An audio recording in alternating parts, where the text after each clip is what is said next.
11 नवंबर 1977। Film परवरिश का poster और सिनेमा घर के बाहर इक्का दुक्का लोग। ये तस्वीर देखकर हैरान न हो, असली सूरत हाल कुछ और ही था। फिल्म के ज्यादातर टिकट एडवांस में बिक चुके थे।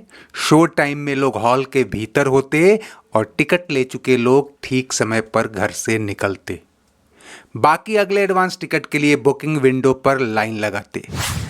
और ऐसा ही नज़ारा मुंबई के करीब 2 दर्जन सिनेमा घरों में था जहां यह फिल्म रिलीज हुई थी। हम प्रेम करना जाने। चौंकिए मत, आप सोच रहे होंगे कि एक ही शहर में कोई फिल्म एक साथ 2 दर्जन सिनेमा घरों में कैसे रिलीज हो सकती है, तो नाम गिना देते हैं। Central, capital, lotus, palace, Varkha, अंबर, काला मंदिर, चंदन, सवेरा, कस्तूरबा, मिलाप, जया, कल्पना, आशीष, ओडियन, दीप मंदिर और ऐसे ही कई और सिनेमा घर।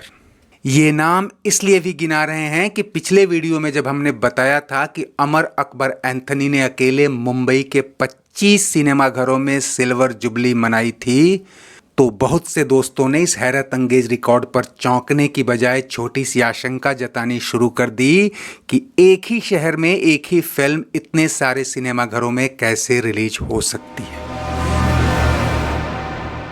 आने वाली पीढ़ियां शायद ही इस पर भरोसा करें, लेकिन ये सच है। और आप भी जानते चलें कि उस दौर में मुंबई और आसपास सिंगल स्क्रीन थिएटर्स की संख्या 250-300 से ज़्यादा थी।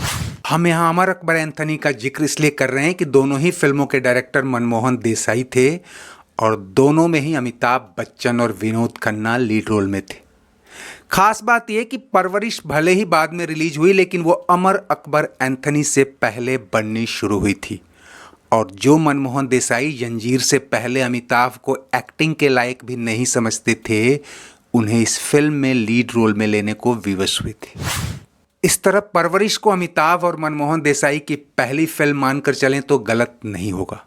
और जैसा कि बताया कि यह फिल्म जब अमर अकबर एंथनी की रिकॉर्ड तोड़ ब्लॉकबस्टर परफॉर्मेंस के बाद रिलीज हुई, तो अमिताभ से दर्शकों की उम्मीदें 7वें आसमान पर जा पहुंची थी। और यह उम्मीदों पर कितनी खरी उतरी इसका लेखा जोखा तो बताएंगे ही। यह अनूठा रिकॉर्ड भी जानते चलिए कि इस साल सबसे ज्यादा कमाई करने वाली टॉप 5 सुपरहिट फिल्मों में से 4 मनमोहन देसाई की ही थी और यह फिल्म भी उसमें शामिल थी। और यहां से अमिताभ और मनमोहन देसाई की जोड़ी ने उड़ान भरनी शुरू की, तो सुपरहिट फिल्मों का सिलसिला अगले 10 साल तक नहीं थमा। बहरहाल परवरिश एक बेहतरीन प्लॉट पर बनी दिलचस्प फिल्म थी। कहानी, स्क्रिप्ट और डायलॉग प्रयागराज, के शुक्ला और कादर खान ने मिलकर लिखे थे। कहानी का बेस ये था कि एक पुलिस ऑफिसर एक डाकू के यहाँ रेड डालकर उसे धर दबोचता है। डाकू की प्रेग्नेंट पत्नी उस समय एक बच्चे को जन्म देकर मर जाती है और मरने से पहले पुलिस अधिकारी से वादा ले लेती है कि बच्चे की परवरिश अपने बच्चे की तरह कीजिएगा और उस पर उसके डाकू पिता की छाया भी मत आने दीजिएगा। पुलिस ऑफिसर अपने बेटे के साथ ही इस बच्चे को भी पालता है। यहाँ देसाई उस सामाजिक धारणा को तोड़ते दिखाई देते हैं कि पुलिस का बेटा पुलिस और डाकू का बेटा डाकू ही बनेगा। इसे नियति का लेखा कहिए या संगति संस्कार का असर, डीएसपी शमशेर सिंह यानी शम्मी कपूर का बेटा किशन यानी विनोद खन्ना तो चोरी डकैती की राह पकड़ लेता है, जबकि डाकू मंगल सिंह यानी अमजद खान का बेटा अमित यानी अमिताभ बच्चन, जिसे पुलिस ऑफिसर ने अपने बेटे की तरह पाला था, बड़ा होकर पुलिस ऑफिसर बन जाता है।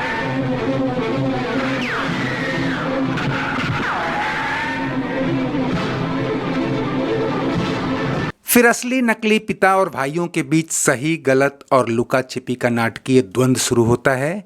डाकू जिसे अपना बेटा समझता है वो पुलिस ऑफिसर का बेटा था और जिस पुलिस वाले को अपना दुश्मन समझता था वो उसका अपना बेटा था।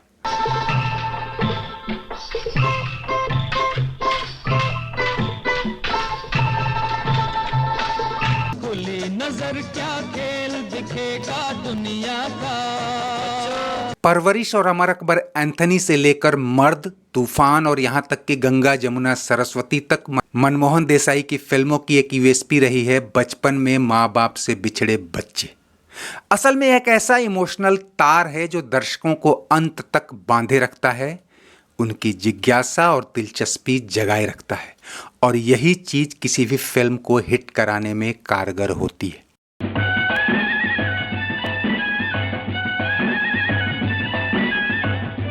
और जैसा कि बताया कि कास्टिंग के लिहाज से परवरिश मनमोहन देसाई और अमिताभ बच्चन की पहली फिल्म थी और यह कास्टिंग भी काफ़ी ठोक बजा के की गई थी। देसाई ने अमिताभ वाला रोल पहले राजेश खन्ना को ऑफर किया था, लेकिन राजेश खन्ना ने न जाने क्यों किशन यानी विनोद खन्ना वाले रोल में दिलचस्पी दिखाई, जबकि उनके नेचर और इमेज के मुताबिक देसाई की पसंद यानी अमित वाला रोल ही उन पर फिट होता था। बात नहीं बनी, उसके बाद अमिताभ को ये रोल दे दिया गया। हालांकि कहते हैं कि यहां तक भी अमिताभ देसाई की प्राथमिकता नहीं थे, लेकिन जंजीर, दीवार और शोले के बाद बने उनके इमेज को प्रोड्यूसर गफ्फार भाई नाडियावाला हर हाल में भुनाना चाहते और उनके जोर देने के बाद ही अमिताभ को लिया गया। हालांकि एक आध सीन शूट करने के बाद ही देसाई बच्चन की एक्टिंग के कायल हो गए थे और आगे का इतिहास तो आप सब जानते ही हैं दोस्तों। दूसरी ओर विनोद खन्ना वाले रोल के लिए शत्रुघ्न सिन्हा को ऑफर किया गया था, लेकिन उन्हें मल्टी स्टारर फिल्म पसंद नहीं आई। वो अपने लिए सोलो फिल्म में हीरोइक रोल तलाश रहे थे और यह तमन्ना 1969 में जाकर काली चरण में पूरी हुई थी। परवरिश ठुकराने के बाद देसाई ने सिन्हा की जगह विनोद खन्ना को ले लिया। एक साल पहले आई प्रकाश मेहरा के फिल्म हेरा फेरी में अमिताभ और विनोद खन्ना की जोड़ी हिट रही थी, जो मुकद्दर का सिकंदर तक चली। हालांकि इसे देसाई की रिस्क टेकिंग एबिलिटी कहिए या कहानी पर भरोसा, परवरिश से पहले 1975 में आई जमीर में भी हूबहू यही स्टार कास्ट थी, यानी अमिताभ बच्चन, विनोद खन्ना, शम्मी कपूर और किरदार व प्लॉट में भी काफ़ी हद तक समानता थी। फिर भी दोनों फिल्मों के सेंट्रल आइडिया और ट्रीटमेंट में काफ़ी अंतर था और सबसे बड़ा अंतर था मनमोहन देसाई के डायरेक्शन का। 1 करोड़ 20 लाख के बजट में बनी परवरिश ने बॉक्स ऑफिस पर 3 करोड़ 80 लाख की कमाई की और यह उस साल की फिल्मों में चौथे नंबर पर थी। पहली 2 फिल्में यानी नंबर 1 अमर अकबर एंथनी और नंबर 2 धर्मवीर भी देसाई की ही फिल्में थीं और 5वें नंबर की हिट फिल्म चाचा भतीजा भी उन्हीं के डायरेक्शन में बनी थी। परवरिश की सफलता में उसके गीत संगीत का भी बड़ा रोल था दोस्तों।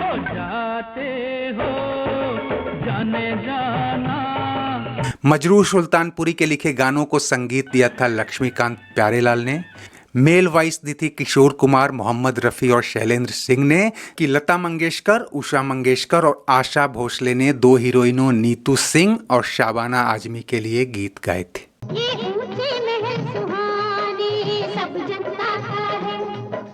इस फिल्म की कल्ट थीम को भुनाने के लिए साल 1988 में पहलाज निहलानी ने इसकी रीमेक बनाई पाप की दुनिया। हालांकि यह फिल्म ओरिजिनल सक्सेस नहीं दोहरा पाई। दोस्तों, उम्मीद है आपको वीडियो पसंद आया होगा। चलते चलते इसे लाइक, शेयर और सब्सक्राइब कर लीजिए और कमेंट बॉक्स में हमेशा की तरह अपनी राय जरूर दीजिए। शुक्रिया, नमस्ते, आभार। आखिरी सलाम लेते जाना।